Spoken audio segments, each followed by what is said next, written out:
ये जो साल है 2025, ये अपने आप में ही बहुत बड़ा साल होने वाला है। और क्यों? क्योंकि इसमें बहुत बड़े-बड़े काम होंगे, बहुत बड़े-बड़े ट्रांज़िशंस, बड़े-बड़े प्लैनेट्स के ट्रांज़िशंस होंगे। और इसी तरह से अब सबसे पहले नंबर आ रहा है शनि का, शनिदेव का।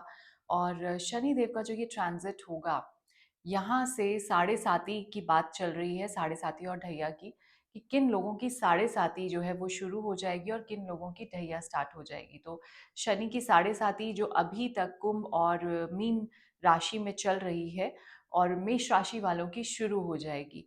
और इसी तरह से ढैया जो है वो धनु और सिंह राशि वालों की शुरू हो जाएगी। तो जो साढ़े साती का पीरियड होता है वो 7.5 साल का होता है। शनि जो है वो आपके 12वें पहले और दूसरे भाव में आके बैठ जाते हैं 7.5 साल के लिए, क्योंकि हर एक भाव में शनि 2.5 साल बिताते हैं। और इसी तरह से ढैया उन लोगों की शुरू होगी जिनका धनु और सिंह चंद्र राशि लग्न है।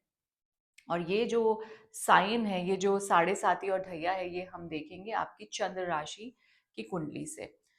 तो जैसे ही ये पता चलेगा आपको, आप डेफिनेटली थोड़े से स्ट्रेस्ड हो जाएंगे, थोड़े चिंता में आ जाएंगे कि ओहो, अब क्या हो गया, साढ़े साती शुरू होने जा रही है या ढैया लगने वाली है, शनिदेव आ जाएंगे कुंडली में और पता नहीं क्या हो जाएगा।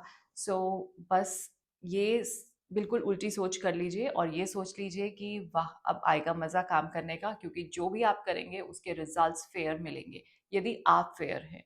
अगर आप फेयर नहीं हैं, आप चीटिंग कर रहे हैं, आप किसी भी तरह से, जिसको आप हार्ड वर्क नहीं स्मार्ट वर्क बोलते हैं, वो सब कर रहे हैं, कनिंगनेस शो कर रहे हैं, सो डेफिनेटली आपके कर्मों का हिसाब तो होगा, because Shani is the Lord of justice.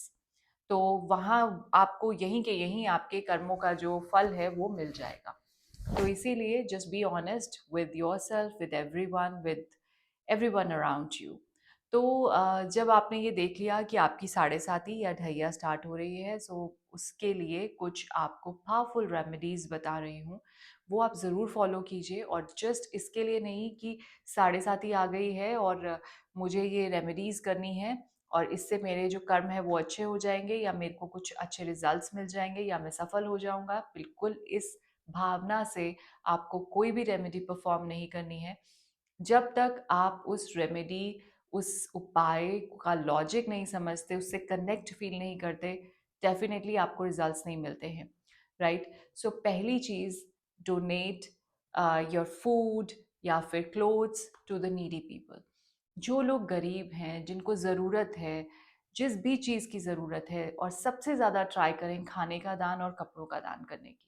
क्योंकि ये जो समय है, अभी जो जैसे विंटर चल रहा है और गर्मियाँ भी आती हैं, तो उस समय आप जो कर सकते हैं, पानी बाँटें या खाना बाँटें, और खाने का दान सबसे बड़ा है।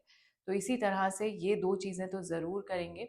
और उसी के साथ आपके जो आस-पास में सोसाइटी में स्ट्रे एनिमल्स हैं, चाहे वो डॉग्स हैं, कैट्स हैं, बर्ड्स हैं, जो बेज़ुबान हैं, जो बोल नहीं सकते, उनको पानी चाहिए, दाना चाहिए, उनकी हेल्प करना, उनकी सेवा करना, उनका ध्यान रखना, उनकी केयर करना, ये आप ज़रूर करेंगे। तो ये 2 चीज़ें हुई। फिर उसके बाद में आपको क्या करना है, जब ये टाइम आ रहा है और उसके साथ में साल भी मंगल का चल रहा है, बहुत एनर्जेटिक ईयर है, बहुत सारी एनर्जी है काम करने की और एक्सेसिवली एक्टिव रहने की। तो उसी के साथ में थोड़ी कामनेस भी चाहिए माइंड में, फोकस होना बहुत ज़रूरी है। बहुत सारा केओस आएगा ये सुनते ही कि साढ़े साती, ढैया, शनि की महादशा, ये सब सुनते ही बहुत सारा माइंड में स्ट्रेस आएगा। तो फोकस ज़रूरी है। इंस्टेड ऑफ थिंकिंग कि अब क्या होगा, ये हो जाएगा, वो हो जाएगा, नहीं, आपको अपने जो लक्ष्य है उस पे फोकस करना है और फोकस्ड रहना है, काम रहना है। उसके लिए मेडिटेशन बहुत इंपॉर्टेंट है। Every day 10 minutes, 20 minutes give your self, और थोड़ा सा ध्यान लगाइए। जैसे ही थोड़ा ध्यान लगाना शुरू करेंगे, और सबसे बेस्ट पीरियड है मॉर्निंग का, तो मॉर्निंग में ध्यान लगाएं। और नहीं कर सकते तो इवनिंग का भी टाइम कोई बुरा नहीं है। At least give yourself some time. तो मेडिटेट कीजिए, फोकस कीजिए, जो चीज़ें आज दिन में हुई या होने वाली हैं, क्या करना है उसका थोड़ा सा ध्यान लगाइए, क्या क्या चीज़ें प्लान कर रहे हैं उसका थोड़ा ध्यान लगाइए, और धीरे धीरे करके जो भी नेगेटिव थॉट्स हैं वो एलिमिनेट होते चले जाएं, इसका आपको ध्यान रखना है। और पॉजिटिव थॉट्स रहें। कहा जाता है मेडिटेशन करते समय कोई भी ध्यान ना हो, कोई भी थॉट्स नहीं आने चाहिए माइंड में, किसी भी टाइप के विचार नहीं आए, खाली हो दिमाग। तो मेरा मानना ये है कि हम चाहते हैं, हम जो भी दिमाग में थॉट्स आते हैं उसको फेंकते चले जाते हैं, साइड करते चले जाते हैं, लेकिन वही समय होता है जब एक्चुअली आपके क्वेश्चंस के आंसर्स मिलते हैं आपको। वो कहाँ से कौन कैसे आपको हिंट दे रहा है आपको नहीं पता, लेकिन that is the best time. अगर आपके पास कोई भी टाइप का स्ट्रेस है कि आपकी कोई क्वेरी सॉल्व नहीं हो रही है, सो प्लीज़ थोड़ा सा ध्यान लगाएं, मंदिर में बैठें, अपने रूम में बैठे, एकांत में बैठे, और जैसे ही मेडिटेट करेंगे यू विल सी कि आपको क्वेश्चंस के आंसर्स अपने आप मिलने शुरू हो जाएंगे। आपको किसी के पास जाने की ज़रूरत नहीं है, क्योंकि वो सब आपके इनर में है। ठीक है। सो इसी के साथ में जो स्ट्रेंथ आपको मिलेगी इन सब चैलेंजेस को, इन सब बातों को सॉल्व करने की और हैंडल करने की, वो मिलेगी आपको शनिवार को हनुमान जी की और शनिदेव की आपको वर्शिप पूजा करनी है। ठीक है।